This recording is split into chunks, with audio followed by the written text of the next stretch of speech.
পড়াতে হবে কিনা।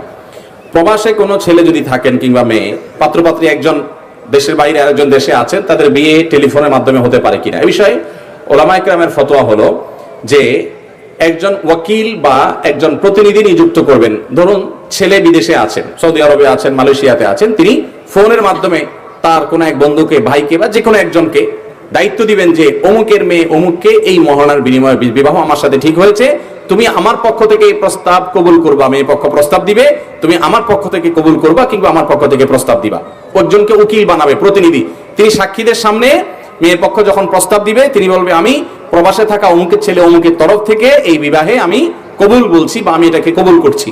এর মাধ্যমে বিবাহ সম্পাদন করে, অর্থাৎ উকিলের মাধ্যমে জিনিসটা করবে, সেটা জায়েজ আছে। কেন উকিলের মাধ্যমে, কেন সেটা ডাইরেক্ট করবে না, এটা ফিকহি অনেক ডিপ আলোচনা, যেটা আমাদের সাধারণ মানুষের সবার বোঝা জরুরি না, যে কোন কাজে আপনার কতটা নিশ্চয়তা থাকা জরুরি বা জরুরি না। বিশেষ করে মানুষ যাতে প্রতারিত না হয় এবং প্রতারণার সম্ভাবনা আশঙ্কা যাতে কমে যায়, সেজন্য এই জাতীয় বিধিবিধানগুলো উসুল ফিকহ এবং ফিকহের মূলনীতির আলোকে ওলামায়ে কেরাম দিয়ে থাকেন। বিধায় এই পদ্ধতিতে প্রবাস থেকে বিয়ে জায়েজ হতে পারে।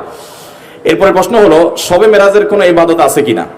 শবে মেরাজ নবী করিম সাল্লাল্লাহু আলাইহি ওয়াসাল্লামের মেরাজের রাতকে বলা হয়। কবে সেটা হয়েছে এটা নিয়ে ফুকায়ে কেরামের, এটা নিয়ে মুআররিখিনের, ইতিহাসবিদদের প্রায় 15-16টি মত আছে। অনেকে বলেছেন রবিউল আউয়ালে হয়েছে, অনেকে বলেছেন রমজানে হয়েছে, অনেকে বলেছেন শাওয়ালে হয়েছে, অনেকে বলেছেন রজবে হয়েছে, রজবের 27 তারিখে হয়েছে, এটাও কেউ কেউ বলেছেন। তবে বেশিরভাগ উলামায়ে কেরামের মত ভিন্নতর। বিধায় কোন তারিখে মেরাজ হয়েছে এটাই চূড়ান্তভাবে বলা কঠিন, কারণ কোন হাদিস, বিশুদ্ধ হাদিসের বিষয়ে কোনো বর্ণনা নাই। আমরা যেরকম দিবস পালন করতে আগ্রহী, সাহাবীরা এত আমাদের মধ্যে এত দিবস কেন্দ্রিক তাদের কাজ কাম ছিল না, যার কারণে কোনটা কোন দিনে হয়েছে এগুলো নিয়ে তাদের এত মাথা ব্যথা ছিল না। তারা দেখতেন মেরাজ থেকে নবীজি কি আনছেন সেটা ধারণ করার চেষ্টা করতেন। আজকাল আমরা শুধু দিবস পূজারী উম্মত বলতে পারি আমরা নিজেদেরকে, সেটা আমরা করছি। অতএব মেরাজের রাতকে কেন্দ্র করে কোনো আমল বা দিনকে কেন্দ্র করে কোনো আমল বিশুদ্ধ কোনো হাদিস দ্বারা প্রমাণিত নাই। আমি নামাজি হইতে চাই, কিন্তু প্রতিদিন ওয়াদা করি আগামীকাল থেকে নামাজ পড়বো, কিন্তু পড়া হয় না, এমত অবস্থা আমার করণীয় কি। অনেক যুবক ভাইদের এই সমস্যা, প্রতিদিন ভালো হওয়ার নিয়ত করেন কিন্তু ভালো হইতে পারেন না। এটার জন্য সবচেয়ে বড় করণীয় হলো আপনি মন্দ পরিবেশ ছেড়ে ভালো পরিবেশে আসতে হবে। ইয়া আইয়ুহাল্লাযীনা আমানুত্তাকুল্লাহ ওয়া কুনু মা'আস সাদিকিন। আপনি নেককারদের সাথে, সত্যবাদীদের সাথে, আল্লাহওয়ালাদের সাথে, নামাজি লোকদের সাথে যদি থাকেন, ওই পরিবেশে আসলে আপনার দ্বারা সালাত আদায় করা, ভালো কাজ করা কি হবে? সহজ। ভালো হওয়ার জন্য সবচেয়ে বড় মাধ্যম হলো ভালো পরিবেশে চলে যাওয়া, খারাপ পরিবেশ থেকে সরে যাওয়া। ভালো পরিবেশে গেলে তার দ্বারা প্রভাবিত হবেন আপনি খুব দ্রুত, এবং ভালো হওয়াটা সহজ হবে ইনশাআল্লাহ।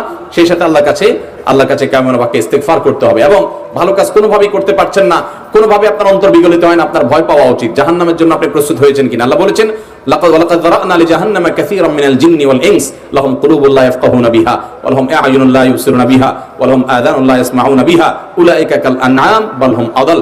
কিছু লোককে আমি জাহান্নামের জন্যই তৈরি করেছি। খুব ভয়ঙ্কর কথা। আল্লাহ বলেছেন কিছু লোককে তৈরি করেছি আমি জাহান্নামের জন্য। তাদের মার্কা কি? তাদের মার্কা হলো যে তাদের অন্তর আছে, কিন্তু সে অন্তর দিয়ে তারা অনুধাবন করে না, অন্তর দিয়ে কোনো কিছুকে তারা ক্যাচ করে না, তাদের পরিবর্তন হয় না। কথা শুনে এদিক দিয়ে শুনে ওদিক দিয়ে বের হয়ে যায়। তাদের কান আছে সেটা দিয়ে তারা শোনে না, চোখ আছে সেটা তারা দেখে না। এরা চতুষ্পদ জন্তুর মতো, হিতাহিত জ্ঞান নাই। কত ওয়াজ শুনে কিন্তু জীবন পরিবর্তন হয় না। লক্ষণ খারাপ যে পরিবর্তন না হওয়া। আর যদি পরিবর্তন হয়, অন্তর বিগলিত হয়, লক্ষণ ভালো ইনশাআল্লাহ বিইذনিল্লাহ।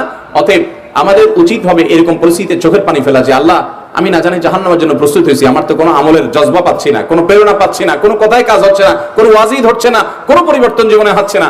আমাদের আল্লাহর কাছে ইস্তেগফার করা উচিত, চোখের পানি ফেলা উচিত। আল্লাহ তাআলা আমাদের সবাইকে তৌফিক দান করুন। এরপর প্রশ্ন হলো মৃত ব্যক্তির রূহ কতদিন বাড়িতে আসা যাওয়া করে। মৃত ব্যক্তি দুনিয়া থেকে চলে যাওয়ার পরে তার রূহ আর আসা যাওয়া করে না। এটাই হলো ইসলামী আকীদা এবং বিশ্বাস। মৃত ব্যক্তি, মানুষ দুনিয়া থেকে চলে যাওয়ার পরে তার আর ফিরে আসার কোনো সুযোগ নেই। আমাদের দেশে অনেকে মনে করে 40 দিন পর্যন্ত আসা যাওয়া করে, এতদিন পর্যন্ত আসা যাওয়া করে, অনেকে মনে করে এই টাইমে আসে ওই টাইমে যায়। মানুষ মারা যাওয়ার পরে তার আর ব্যাক করার কোনো সুযোগ থাকে না, আল্লাহ তাআলার কাছে চলে যায়। এরপরে প্রশ্ন হলো 7 দিনে আকিকা না দিতে পারলে সেটা কি দিতেই হবে? আকিকা যদি কারোর দেওয়ার সামর্থ্য একান্ত না থাকে গুনাহ হবে না, কিন্তু সামর্থ্য থাকলে তার দেওয়া উচিত। এটা সন্তানের জন্য সেফটির মতো, সন্তানের নিরাপত্তার জন্য এটা খুব উপকারী, বাবা মার বাধ্যগত হওয়ার জন্য এটা খুব উপকারী, মুফিদ।